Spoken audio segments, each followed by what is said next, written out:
लोग ना बहुत कंफ्यूज है कि किसके एग्ज़ाम की तैयारी करें, इसको भर देते हैं, नहीं नहीं इसको भर देते हैं, इसको भर देते हैं। क्या करे एक्चुअल में बच्चा जिससे ज़्यादा से ज़्यादा एग्ज़ाम कवर कर पाए या ज़्यादा से ज़्यादा सिलेक्शन मिल पाए? कि बच्चा एग्ज़ाम पढ़ने बैठता है, उसको लग रहा है एमटीएस आ गया, 2 महीने पढ़ लूँगा, 2 महीने बाद सीजीएल आएगा, सीजीएल पढ़ लूँगा, 2 महीने बाद सीएचएसएल आएगा, सीएचएसएल पढ़ लूँगा। साल भर वही करता है और ऐसा बच्चा बहुत कम सिलेक्शन ले पाता है। यूट्यूब से पढ़ के पास हुआ जा सकता है? क्या कोई एग्ज़ाम निकाला जा सकता है? जिसके अंदर डिसिप्लिन है, जिसको लगता है कि मैं खुद पे अपना होल्ड रखता हूँ, मेरा कंट्रोल खुद पे है, मतलब मैं अपने आप को अपने कंट्रोल से चलाता हूँ, मैं क्लास करूँगा तो करूँगा, चाहे फिर कुछ भी हो रहा हो। जो ऐसा विद्यार्थी है वो 100% यूट्यूब से कंटेंट से पढ़ सकता है। बहुत कंटेंट अवेलेबल है, लेकिन मैं फिर कह रहा हूँ, नाम से मत पढ़ना, काम से पढ़ना। अगर मेरे को सीजीएल की तैयारी करनी है, आज से ही स्टार्ट करनी है, तो मैं शुरुआत कहाँ से करूँ? मैं किसी का मतलब यूट्यूब से देख के पढ़ूँ या किसी का कोर्स लूँ, या फिर कैसे शुरुआत करूँ? बुक्स से पढ़ूँ या सेल्फ स्टडी करूँ, क्या करूँ? पहले मेरे हिसाब से आप सेल्फ स्टडी करो, और सेल्फ स्टडी में भी आज के टाइम पे यूट्यूब बेस्ट ऑप्शन है। आप यूट्यूब पर चीज़ों को विजिट करो।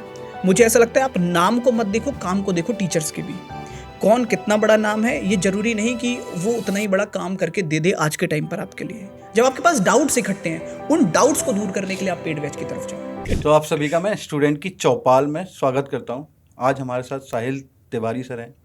आई होप सब लोग इनको जानते होंगे, और आजकल बहुत ज़्यादा इनकी प्लेलिस्ट और वीडियो वायरल हो रही है, तो उनकी वजह से कुछ स्टूडेंट के क्वेश्चन है साहिल सर। जी सर। वो मैं आपसे पूछूंगा एज ए स्टूडेंट बन के। बिल्कुल। तो बच्चे कभी कभी कमेंट्स करते हैं, मैंने ये जो क्वेश्चन लेके आया हूँ वो आपकी कमेंट्स, क्लास की कमेंट्स से लेके आया हूँ, और जो टेलीग्राम पे क्वेश्चन पूछते हैं, ठीक है। तो जैसा कि आपको पता है अभी जून आने वाला है और एसएससी में नोटिफिकेशन की भरमार आने वाली है। बिल्कुल। ठीक है, तो शुरुआत करते हैं सर, शुरू से चलते हैं, बेस से, देन हम आगे बात करेंगे। पहला क्वेश्चन ये है सर, अभी रिजल्ट आए 10th 12th के आपके, तो वो बच्चे जो अभी बोर्ड्स एग्ज़ाम पास करा है, अगर वो गवर्नमेंट की नोटिफिकेशन के लिए तैयारी करना चाहते हैं या गवर्नमेंट एग्ज़ाम की तैयारी करना चाहते हैं, तो उनके लिए 10th 12th और ग्रेजुएशन वालों के लिए कौन कौन सी अपॉर्चुनिटी है जिनके लिए वो जा सकते हैं 2025 में? बिल्कुल सर। पहले तो धन्यवाद सर। और क्योंकि जो आपने अभी क्वेश्चन पूछा, मुझे लगता है कि हर फ्रेशर विद्यार्थी के मन में ये सवाल उठता है। मैं भी 10th पास था, तो मुझे शायद कई सारी अपॉर्चुनिटीज़ का पता नहीं चल पाया।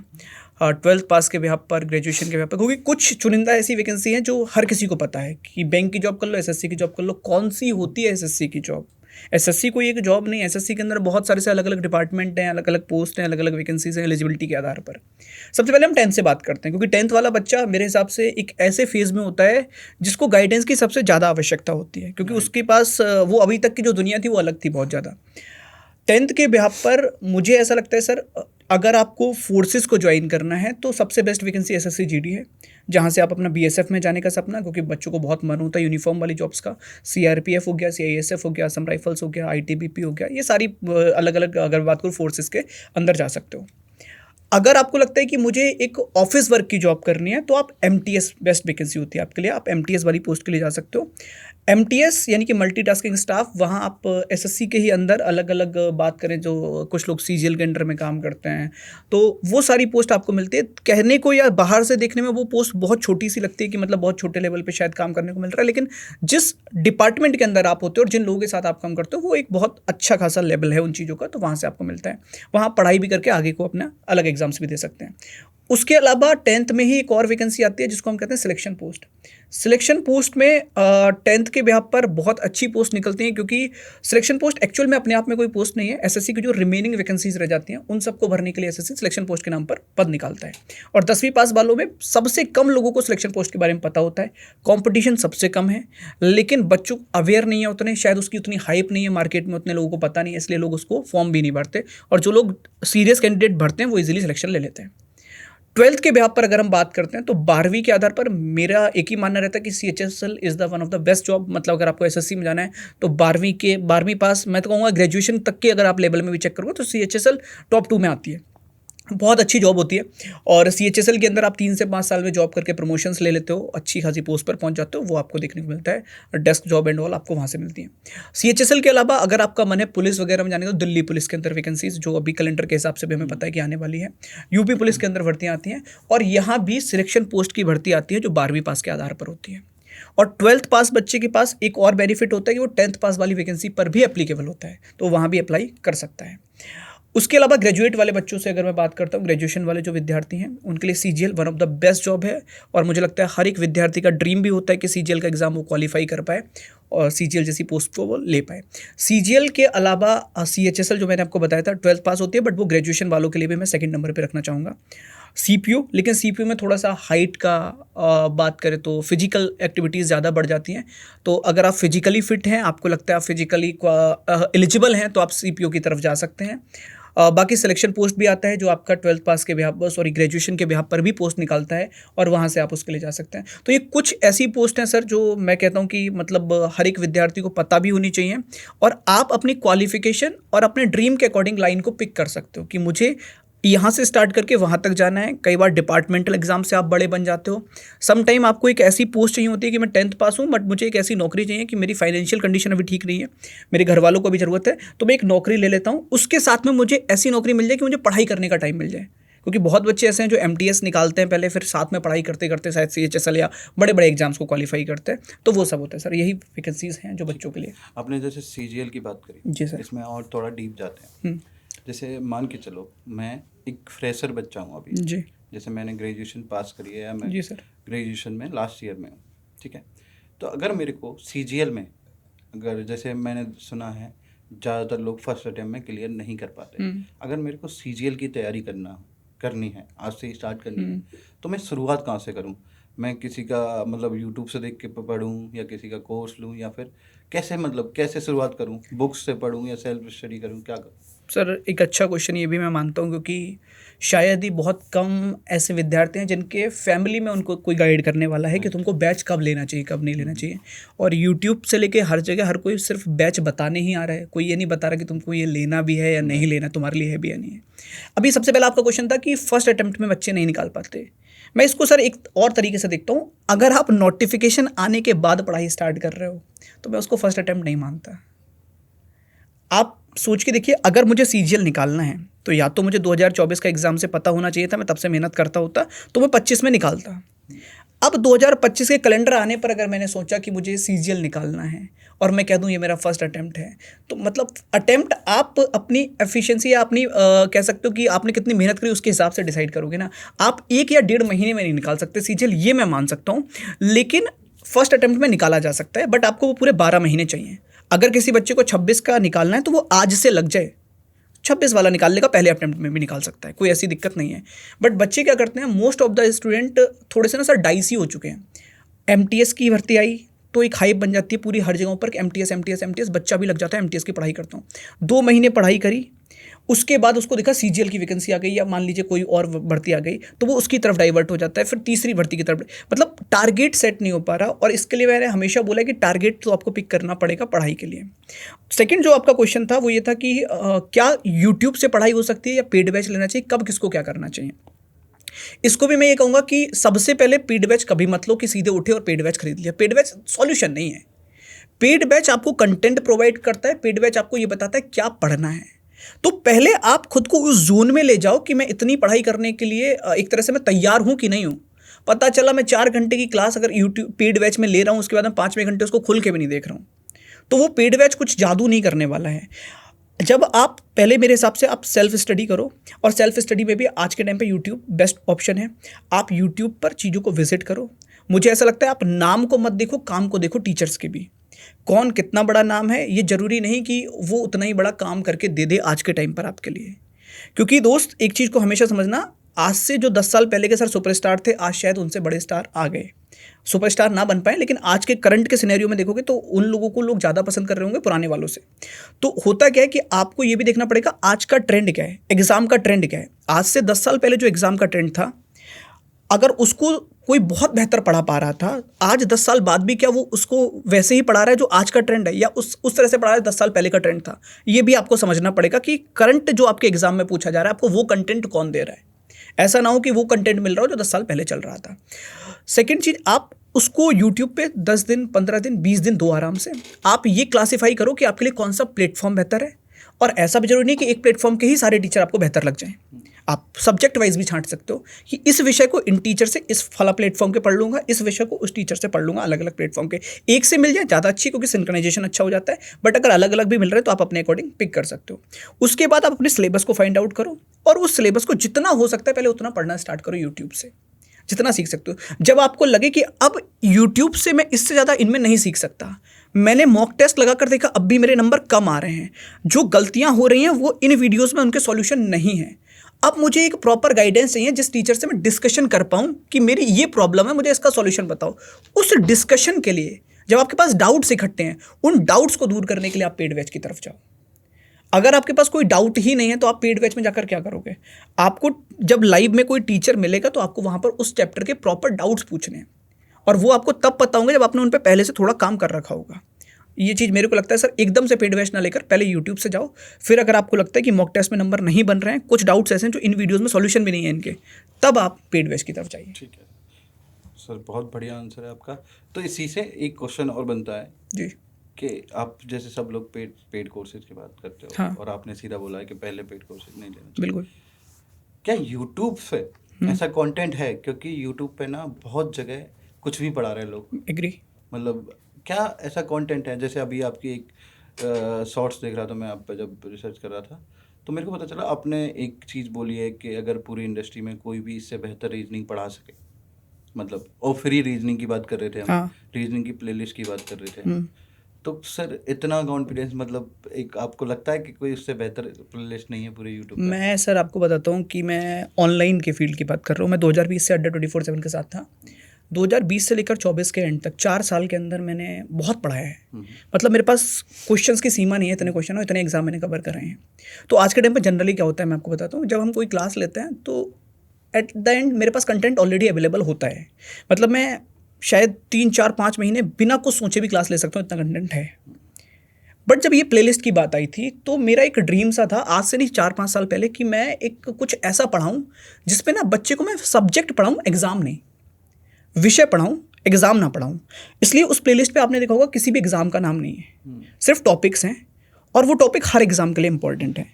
और मैंने उसमें ये बोला था कि अगर किसी भी टीचर ने पूरी इंडस्ट्री के अंदर पेड कोर्स में या यूट्यूब में भी उससे बेहतर कंटेंट दे रखा होगा तो मैं उस प्लेलिस्ट को डिलीट कर दूंगा, मैं दोबारा कभी उस पर पढ़ाने नहीं आऊँगा। ये मैंने बोला था और मैं आज भी इस चीज़ को बोलता हूँ। उसके पीछे की रीज़न ये था सर, मैंने इतना कंटेंट होने के बाद भी उस क्लास को बनाने में बहुत मेहनत की है। वहाँ एक क्लास पढ़ाने के लिए मैं 5-5, 6-6 घंटे कंटेंट छांटा करता था, बनाया करता था, जबकि मुझे पता है कि वो काम मैं आज के टाइम पे 15-20 मिनट में ऐसे ही कर सकता हूँ। फिर भी मैंने किया, तो वो कॉन्फिडेंस मुझे वहाँ से मिला।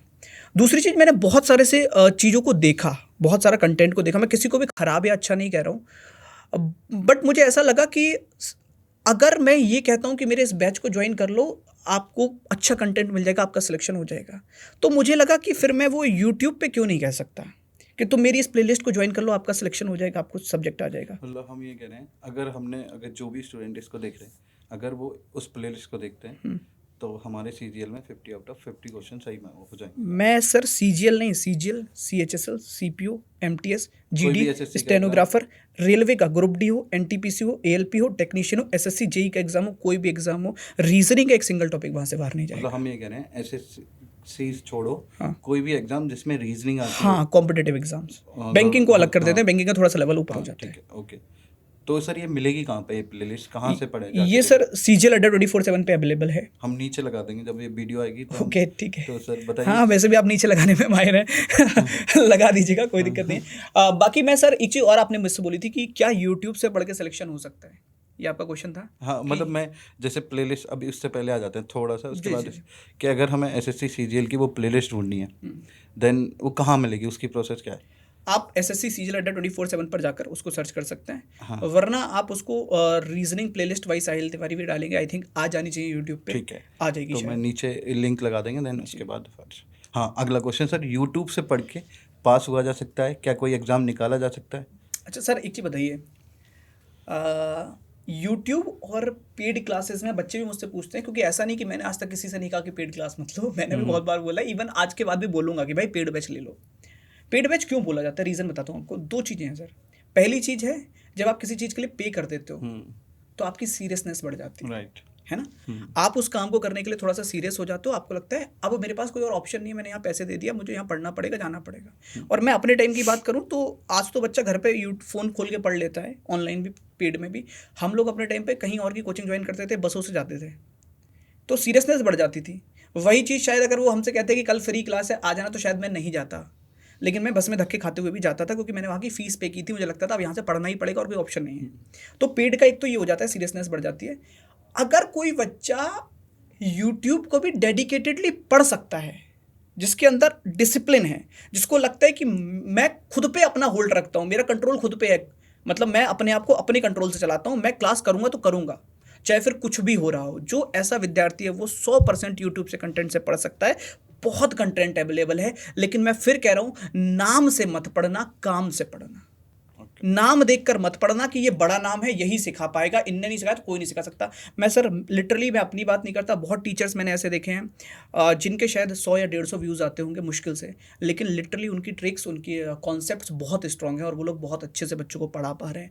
होप सो वो आने वाले टाइम में बहुत अच्छा नाम बनेंगे। तो मैं यही कहता हूँ कि आप काम पे फोकस करो कि कौन किस टॉपिक को कितना बेहतर पढ़ा रहा है, आप उससे वो टॉपिक सीखो। आपका काम वही है, आपका काम नाम पे नहीं है, नाम पे फोकस करने में। सर जैसे मैंने देखा है, जैसे मैं कमेंट देख रहा था, तो मेरे को एक बात पता चली जी, लोग ना रीजनिंग में स्कोर करते हैं, अच्छा खासा करते हैं, मैथ में भी स्कोर कर लेते हैं लोग जी लोग कई हद तक इंग्लिश में भी बहुत सारे लोग कर लेते हैं जी score। सर, लेकिन जब जीएस की बात आती है हाँ। तो लोग 15-16 क्वेश्चन तक ही कर पाते हैं। बहुत बता दिया आपने। हाँ, मतलब ये भी बहुत ज्यादा मेरे को लग रहा है। 8 9 7 हाँ, इतने क्वेश्चन कर पाते हैं। मैं क्वेश्चन की बात कर रहा हूँ, मार्क्स की बात नहीं कर रहा, ठीक है।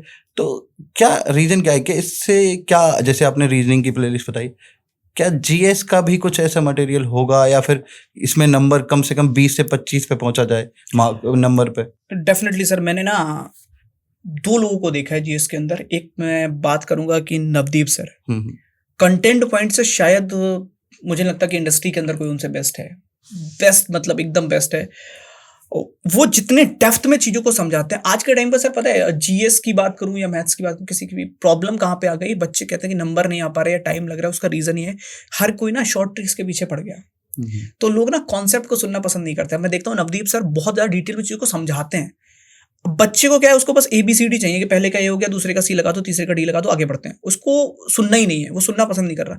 जो बच्चा उनको खाली सुन भी लेगा, मुझे ऐसा लगता है नवदीप सर को रेगुलरली कोई तोड़ नहीं है। और उनकी प्लेलिस्ट भी मैंने देखी है, एक अवेलेबल है सर CJ लड्डा के चैनल पर, और वो भी लगा देना सर, है ना, लगा देना। वो लिटरली मतलब मैंने वो कंटेंट देखा है सर, वो कंटेंट और उसी की टक्कर के दो, मैंने बोला ना 2 लोग हैं जिनका कंटेंट मैंने देखा है जो आउट ऑफ द बॉक्स है। एक अपने आगे नवदीप सर है, एक नाम मैं और ले सकता हूँ, एक परमार सर है।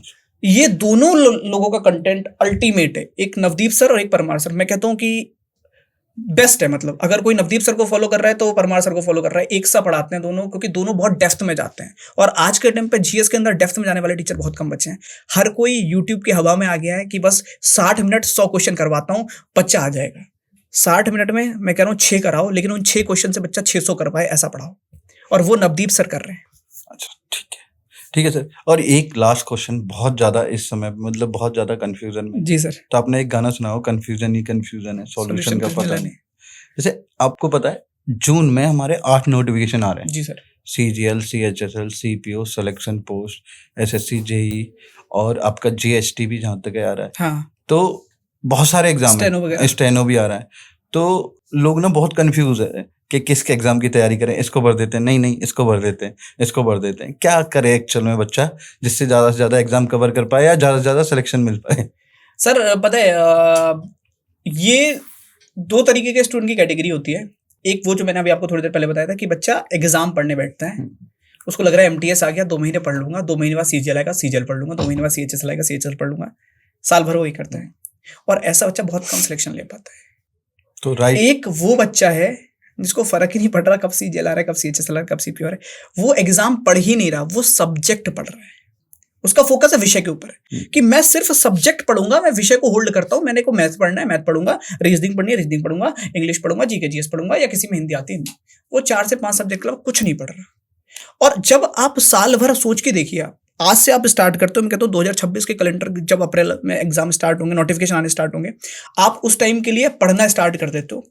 और अगर आप विषय पढ़ना स्टार्ट कर देते हो सर, कितना आपका मैथ्स पे होल्ड हो जाएगा, कितना आपका रीजनिंग पे होल्ड हो जाएगा। फिर चाहे वो एग्जाम एक साथ आ जाए नोटिफिकेशन, चाहे वो अलग अलग आए, क्योंकि पेपर तो एक दिन में होने नहीं है कि सेम डे एमटीएस है शाम को मुझे सीजल देना, ऐसा तो होगा नहीं, एक एक करके ही होंगे। जब एक एक करके ही होंगे, और रीजनिंग अगर कोई बच्चा मुझसे ये कहता है कि मैंने सीजीएल की कर ली, अब सीएचएसएल के लिए क्या होगा, मैं कहता हूँ लिख के दे रहा हूँ, अगर सीजीएल की रीजनिंग कर ली सीएचएसएल हो जाएगा, मैथ कर लिया सीजीएल का हो जाएगा सीएचएसएल। बट डिपेंड ही करता है ना कि मैं बॉटम को चुन रहा हूँ कि मैं टॉप को चुन रहा हूँ। और टॉप पे आप सीजीएल की अगर हम तैयारी करते हैं 110% तो हमारे एसएससी तो पूरा कवर है, पूरा एग्जाम एक आध टॉपिक इधर उधर ट्विस्ट जो होता है वो आप पढ़ सकते हो, उतना तो टाइम होता है ना सबके पास कि भाई 2 महीने भी मिल रहे हैं नोटिफिकेशन के बाद, तो इतना टाइम तो अगर 1-2 टॉपिक मेरे किसी एग्जाम में ज्यादा आ रहे हैं तो पढ़ लूंगा। लेकिन फिर आपको वो सारे नहीं पढ़ने।